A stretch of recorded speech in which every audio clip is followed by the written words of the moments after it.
কখনো কি মনে হয়েছে সবকিছু ঠিকঠাক চলছিল,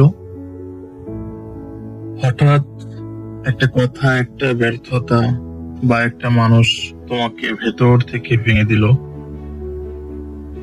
কখনো কি নিজেকে প্রশ্ন করেছ, আমি কেন এত সহজে ভেঙে পড়ি? আজকের এই ভিডিওটা তাদের জন্য যারা বাইরে শান্ত থাকে কিন্তু ভেতরে প্রতিদিন লড়াই চালিয়ে যায়। আজ আমরা পরিষ্কার ভাবে কথা বলবো, মানসিক শক্তি আসলে কি, কেন আজ এটা আগের চেয়ে বেশি দরকার, আর সবচেয়ে গুরুত্বপূর্ণ, কিভাবে ধাপে ধাপে মানসিক ভাবে শক্ত হওয়া যায়। শেষ পর্যন্ত ভিডিওটা দেখো, কারণ শেষ অংশে এমন একটা সত্য বলবো যেটা বুঝলে তোমার ভাবনার ধরন বদলে যেতে পারে। শক্ত মানসিকতা আসলে কি?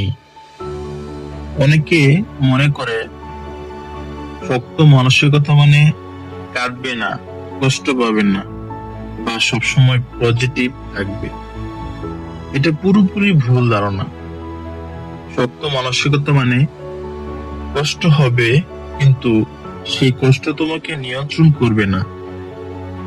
শক্ত মানুষ মানে যে কখনো ভাঙে না, তা না, বরং যে ভেঙে পড়ে আবার উঠে দাঁড়াতে জানে। একটা কথা মনে রেখো, মানসিক শক্তি জন্মগত না, এটা চর্চার ফল। কেন আজ মানসিক ভাবে শক্ত হওয়া জরুরি? আজকের দুনিয়ায় কেউ সময় নিয়ে বোঝার চেষ্টা করে না। তুমি কেন ক্লান্ত, কেন হতাশ, কেন চুপ করে আছো? মানুষ শুধু ফলাফল দেখে। আর যদি তোমার মানসিকতা দুর্বল হয়, তাহলে সামান্য সমালোচনায় তোমাকে থামিয়ে দেবে। অন্যের সাফল্য তোমাকে হীনমন্য করে তুলবে। একটা ব্যর্থতায় তোমাকে ভয় দেখাবে। মানসিক শক্তি না থাকলে তুমি প্রতিদিন নিজের সাথেই হেরে যাবে। নিজের চিন্তা নিয়ন্ত্রণ করতে শেখো। সব লড়াই বাইরে না, বেশিরভাগ লড়াই হয় মাথার ভেতরে। তুমি নিজেকে প্রতিদিন কি বলছো সেটাই সবচেয়ে গুরুত্বপূর্ণ।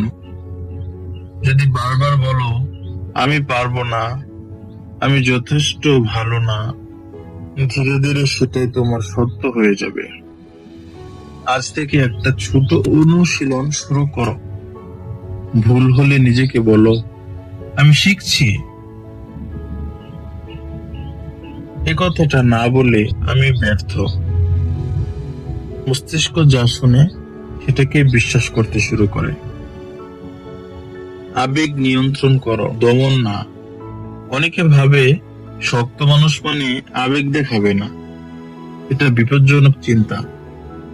রাগ, দুঃখ, ভয় সবই মানুষের স্বাভাবিক অনুভূতি।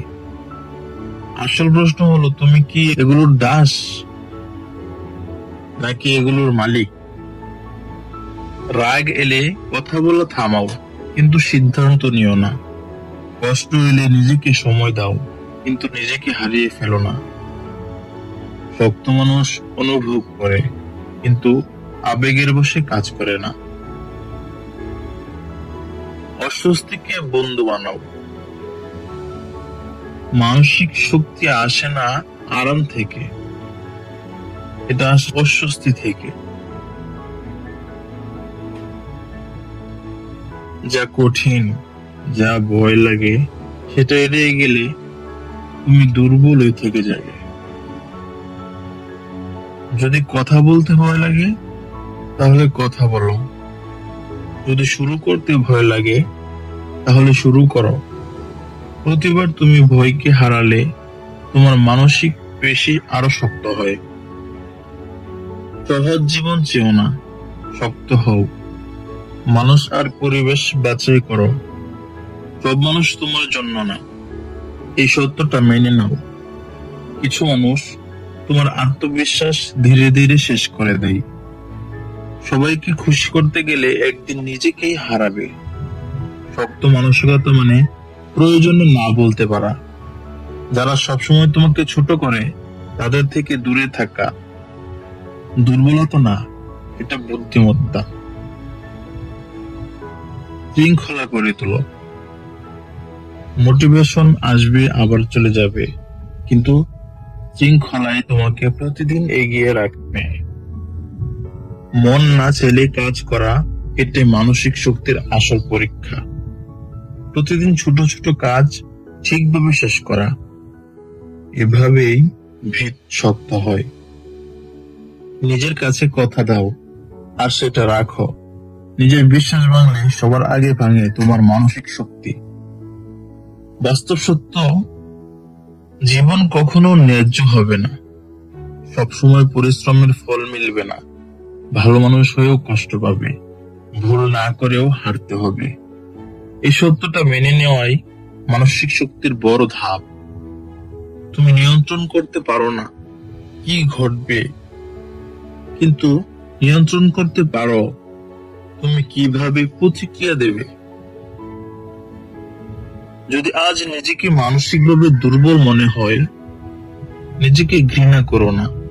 এর মানে তুমি মানুষ, আর মানুষ মানেই গড়ে ওঠার সুযোগ। আজ একটা সিদ্ধান্ত নাও, হাল ছাড়বে না। এই ভিডিওটা যদি তোমার কাজে লাগে, একজন বন্ধুকে পাঠাও যে ভেতরে ভেতরে লড়াই করছে। আর তুমি যদি চাও আমি এই সিরিজে আত্মবিশ্বাস, ডিসিপ্লিন বা ফোকাস নিয়ে কথা বলি, কমেন্টে জানাও। নিজের যত্ন নাও আর শক্ত হও, ধীরে কিন্তু নিশ্চিতভাবে।